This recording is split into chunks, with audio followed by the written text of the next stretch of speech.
तो दोस्तों सभी ग्रहों की शक्ति अपनी अपनी जगह काम करती है, यानी कि हमारे जीवन में जो प्रभाव हमको मिलते हैं वो नव ग्रहों के मिलते हैं। पर ये नव ग्रह यानी कि 9 के 9 ग्रह आपस में किसी न किसी तरीके से एक लिंकेज के थ्रू यानी कि एक कनेक्शन के थ्रू काम करते हैं। कोई भी एक ग्रह आपके जीवन में परेशानी नहीं ला सकता जब तक वो एक फुल पावर में ना आए और वो कुंडली में कैसा है और वो वर्षफल या दशा में उस कंडीशन में यानी कि अच्छी या बुरी कंडीशन में ना आए, तब तक वो आपके जीवन में कुछ नहीं कर पाता है।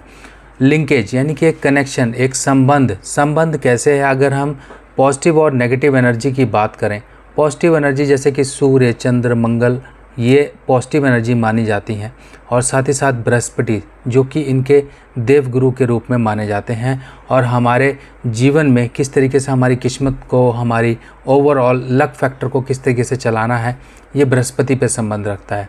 और दूसरी तरफ नेगेटिव एनर्जी यानी कि जैसे कि बिजली की तारों में 2 कनेक्शंस होते हैं यानी कि पॉजिटिव और नेगेटिव फेसेस।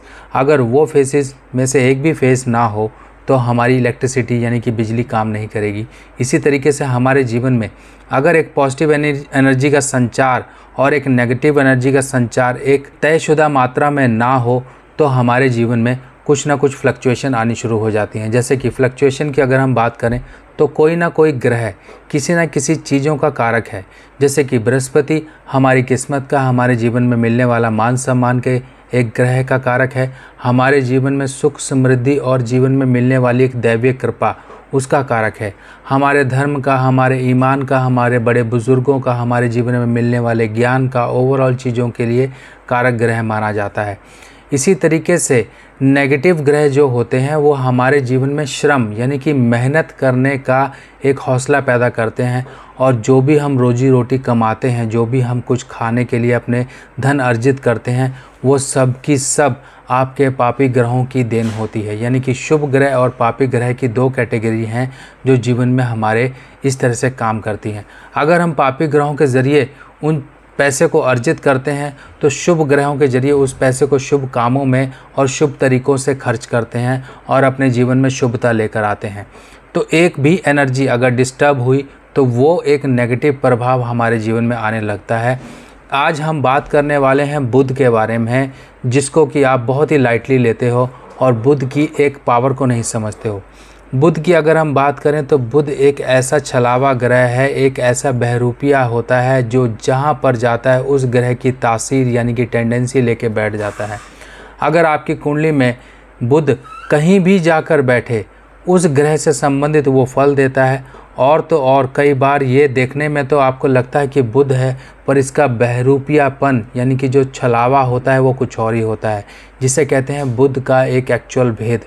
पर मैं आपको ग्रहों के इस बुध के बारे में 3 भावों के बारे में बताने वाला हूँ, 3 ग्रहों के बारे में बताने वाला हूँ कि पहले घर में, अगर दूसरे घर में या तीसरे घर में बुध हो तो क्या हमें सावधानियाँ लेनी है, क्या उपाय लेने हैं और क्या बुध इन घरों में आके दर्शाता है। तो बुध की अगर हम बात करें तो बुध एक ऐसा है कि हमारी ज़ुबान को सही ढंग से इस्तेमाल करा दे या हमारी ज़ुबान को गलत तरीके से इस्तेमाल करा दे।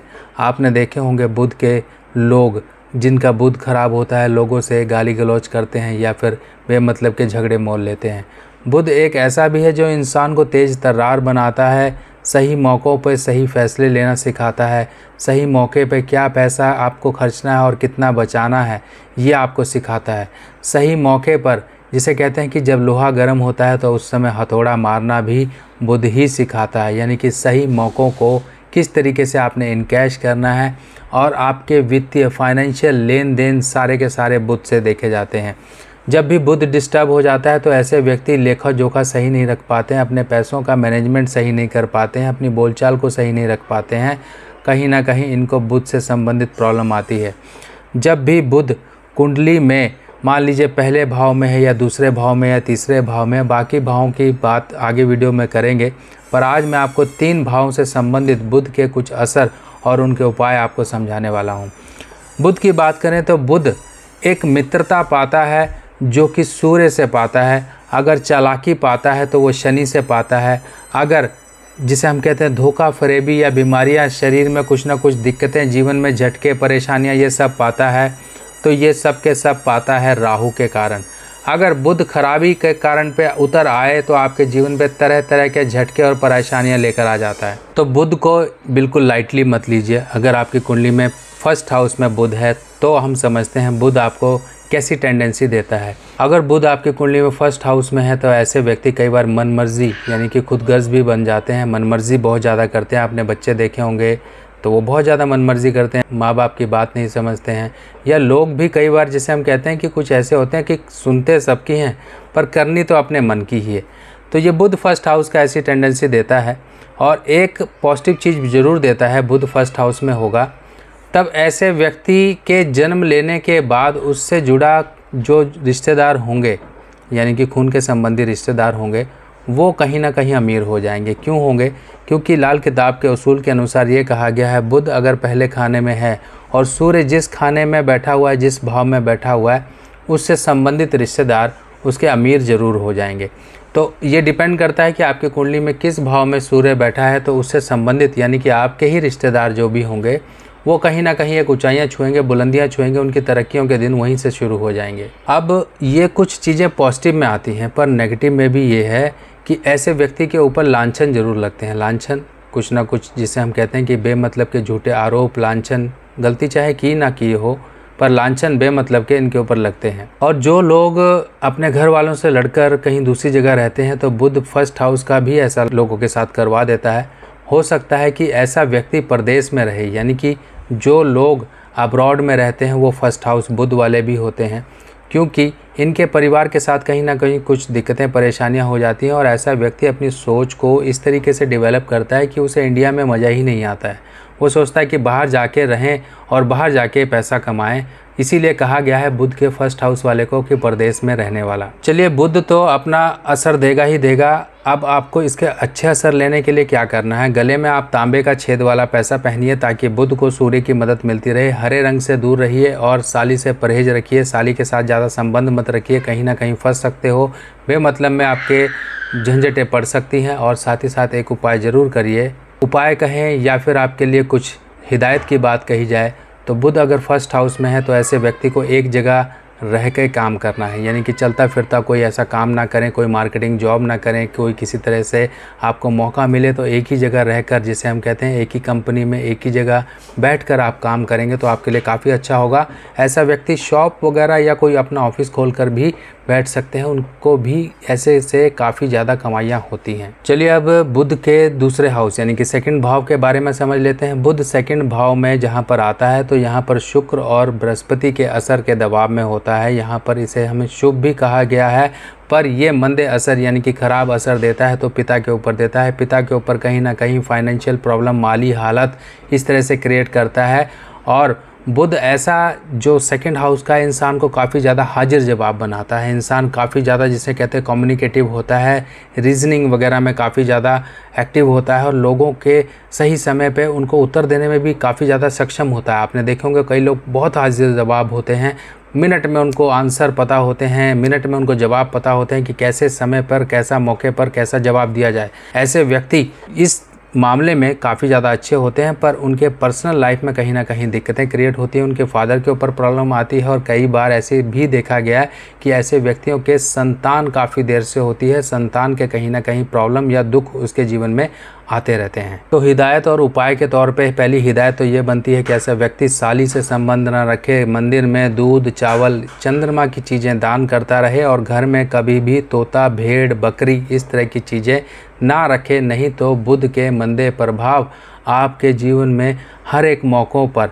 आपसे जुड़ी हुई चीज़ों पर आते रहेंगे। चलिए, अब समझ लेते हैं बुध के तीसरे भाव के बारे में। देखिए, बुध तीसरे भाव में काफ़ी नेगेटिव कहा गया है क्योंकि ये बुध खराबियां पा लेता है। और ऐसा व्यक्ति अगर साउथ फेसिंग के मकान में रहे या फिर घर में किसी तरह की एंट्रेंस या एग्जिट, चाहे खिड़की या बालकनी में के रूप में हो और वो साउथ से कहीं ना कहीं टच करती हो, साउथ ईस्ट, साउथ वेस्ट, इस तरह से साउथ का कहीं से भी टच आपके मकान में आना बीमारियां, जहमतें, तोहमतें और साथ ही साथ धन की बर्बादी ही लेकर आता है।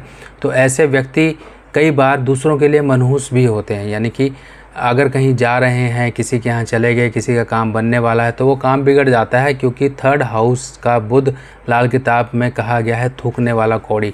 और कौड़ी जैसी ज़िंदगी भी इंसान की बन जाती है। इंसान के ऊपर फाइनेंशियल दिक्कत और शारीरिक कष्ट और बीमारियां बन जाती हैं। इंसान कहीं ना कहीं जीवन में बहुत बड़े बड़े फाइनेंशियल झटके, नुकसान और इस तरह से अपना जीवन काफ़ी स्ट्रगल में बिताता है।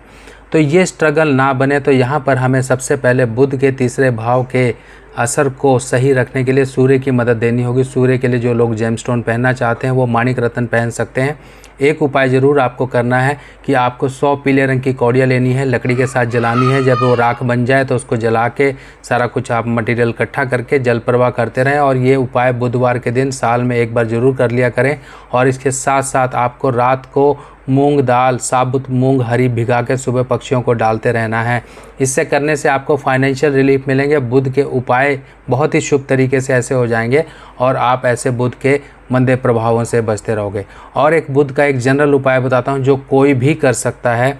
आपको बुध की छोटी उंगली यानी कि सीधे हाथ की छोटी उंगली में या फिर लेफ़्ट हैंड की छोटी उंगली में आपको एक स्टेनलेस स्टील का छल्ला पहनना है, जो कि बुध का फौलाद का छल्ला होता है।